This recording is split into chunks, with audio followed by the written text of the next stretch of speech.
The WNBA just got hit with its biggest controversy of 2025, and Sophie Cunningham is at the center of it all. What she just revealed about Caitlin Clark's mysterious absence has league officials scrambling, fans demanding answers, and insiders whispering about a cover-up that goes deeper than anyone imagined. This isn't about an injury anymore. This is about power, politics, and a system that might be breaking its own superstars. Sophie Cunningham doesn't hold back. Never has, never will. She's already racked up over $5,000 in fines just for speaking her mind, and she's not stopping now.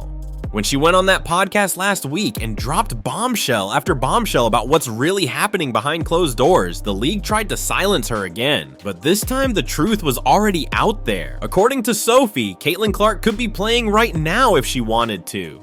The physical recovery, that's been done for weeks. The real reason she's still sitting out has nothing to do with her body and everything to do with what the WNBA has become. Before we dive deeper into this explosive situation, make sure you hit that like button and subscribe if you want to stay updated on the latest WNBA drama. Trust me, what comes next is going to change how you see everything. Here's what Sophie exposed that has everyone talking. The WNBA in 2025 isn't the same league it was even 2 years ago. The physicality has reached levels that would make 90s basketball look soft. Players are getting absolutely hammered out there, and the refs are letting it happen. But here's the kicker. Not everyone gets the same treatment. Sophie pointed out how certain players seem to get every whistle, while others, especially the new stars threatening the established order, get nothing.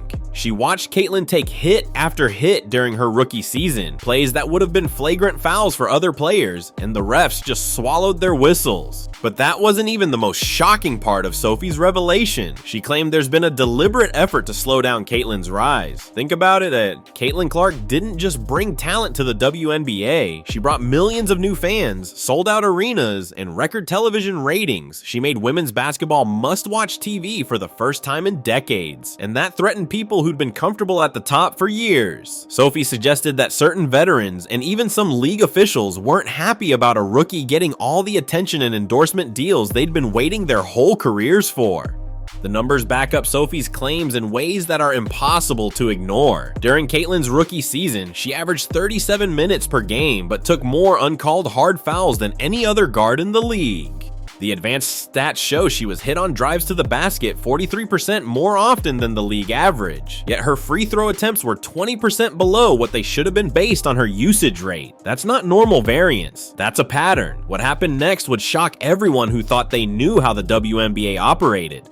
Sophie revealed that Caitlin's camp had actually filed multiple complaints with the league office about the officiating disparities. Not publicly, because they didn't want to seem like they were making excuses, but privately. They documented every questionable no call, every hard foul that went unpunished, every moment where the double standard was obvious. The league's response? Complete silence. No investigation, no follow-up, not even an acknowledgement that they received the complaints. Sophie went even further, exposing how the media narrative around Caitlin has been carefully managed. When Caitlin would have a 40-point game, certain analysts would focus on her turnovers. When she'd make an incredible pass, they'd question if she was being too unselfish. It was like there was a coordinated effort to diminish her impact, to make sure she didn't overshadow the players who'd been there longer. Sophie called it jealousy disguised as analysis, and she wasn't wrong. The financial implications of what Sophie revealed are staggering. Caitlin Clark's presence in the WNBA increased league revenue by an estimated 35% in her rookie year alone.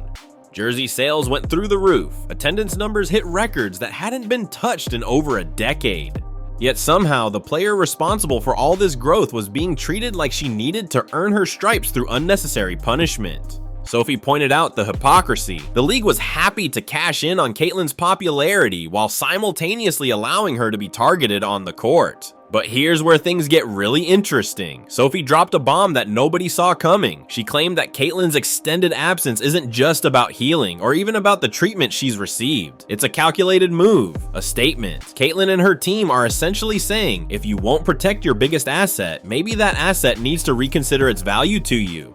It's a power play that could reshape the entire league. The reaction from other players has been mixed but telling. Several veterans came out defending the physicality of the game, saying everyone goes through it. But younger players, especially those who came in with Caitlyn or after her, have been quietly supporting Sophie's statements. They've seen what happens when you become too popular too fast in a league that claims to want growth but seems threatened by change. Sophie also exposed something about the Indiana Fever's internal dynamics that adds another layer to this story.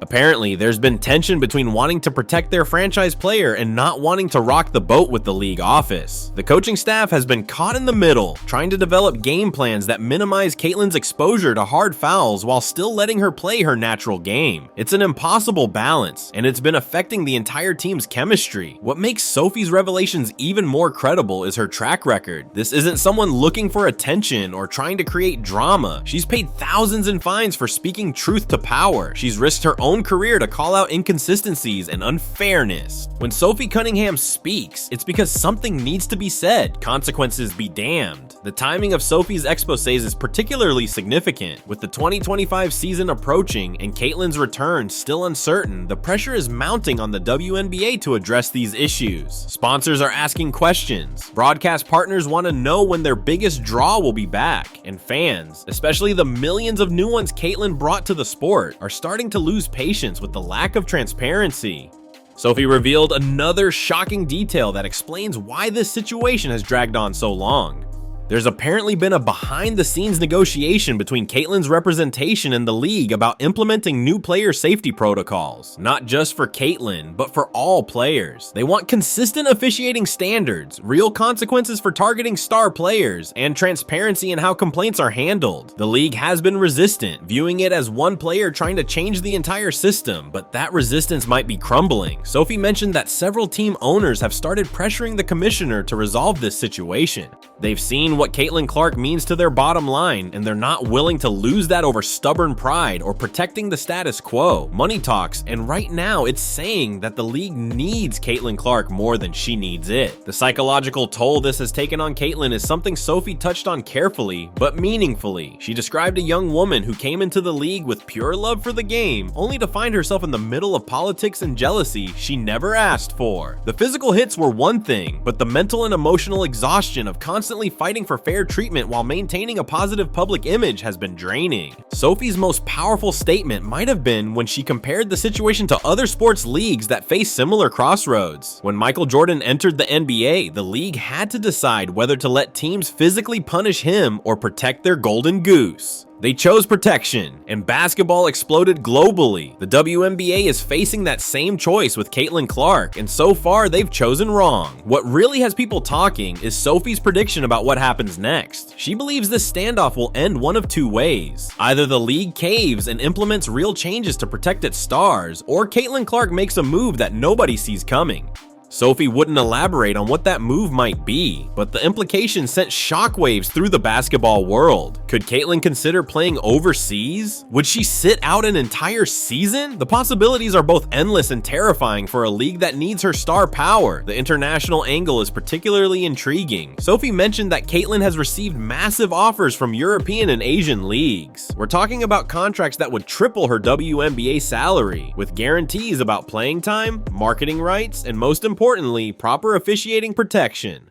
The WNBA might be forcing its biggest star to consider options that would devastate the league's growth. Sophie also exposed how this situation has affected team dynamics across the league. Players are divided into camps, those who think Caitlyn needs to tough it out like everyone else, and those who recognize that protecting star players is how you grow the game. It's created locker room tension that goes beyond just the Indiana Fever. This is a league-wide philosophical battle about what the WNBA wants to become. The coaching perspective Sophie shared was equally revealing. Apparently, several coaches have privately expressed frustration with the officiating inconsistencies, but feel powerless to speak up. They've watched their game plans get destroyed by selective whistleblowing, and they know that complaining publicly only brings fines and scrutiny. It's created an environment where everyone knows there's a problem, but nobody feels safe addressing it. Perhaps the most damning revelation from Sophie was about the data the league has been hiding. Internal metrics show that games featuring Caitlyn Clark, where she plays significant minutes without foul trouble, generate 60% higher viewership than games where she's limited by questionable calls or sits due to foul trouble. The league knows that protecting Caitlyn equals higher ratings, but they've chosen tradition over growth. Sophie's courage in exposing all of this can't be understated. She knows there will be consequences, more fines, possibly suspensions, definitely backlash from certain quarters of the league, but she also knows that someone had to say it. Someone had to stand up for what's right, not just for Caitlin Clark, but for the future of women's basketball. The response from fans has been overwhelming. Social media exploded with support for both Sophie and Caitlyn. Hashtags demanding change have been trending for days. Petition sites have crashed from the volume of people demanding the league address these issues. This isn't just a few angry fans. This is a movement that could force real change. What makes this moment so critical is that it's not just about one player or one season. It's about whether the WNBA will embrace its potential or remain stuck in patterns that limit growth. Sophie Cunningham has essentially forced the league to look in the mirror and decide what it wants to be: a niche sport that protects the old guard, or a growing entertainment powerhouse that nurtures its stars. The next few weeks will be crucial. Will Caitlin Clark return under the current conditions, or will she hold out for real change? Will the league finally address the officiating disparities that everyone can see? Will other players follow Sophie's lead and speak out, or will fear of retribution keep them silent? These questions don't have easy answers, but they need to be addressed. As we wait for resolution, one thing is crystal clear: Sophie Cunningham has changed the game, not with a buzzer beater or a championship, but with something more powerful: the truth. She's exposed what many suspected but couldn't prove, and she's forced conversations that were long overdue. Whether you agree with her methods or not, you can't deny her impact. The ball is now in the WNBA's court. They can either evolve and protect the players who are driving unprecedented growth, or they can stick to outdated traditions and watch their biggest stars consider other options. Sophie Cunningham has made sure that whatever happens next, it won't happen in the shadows. The whole world is watching now. If you made it this far, you're clearly as invested in this story as we are. Make sure to subscribe and hit the notification bell, because this situation is developing rapidly and you won't want to miss what happens next. Drop a comment below with your thoughts on Sophie's revelations. Is she a hero for speaking out, or did she go too far? The conversation is just getting started.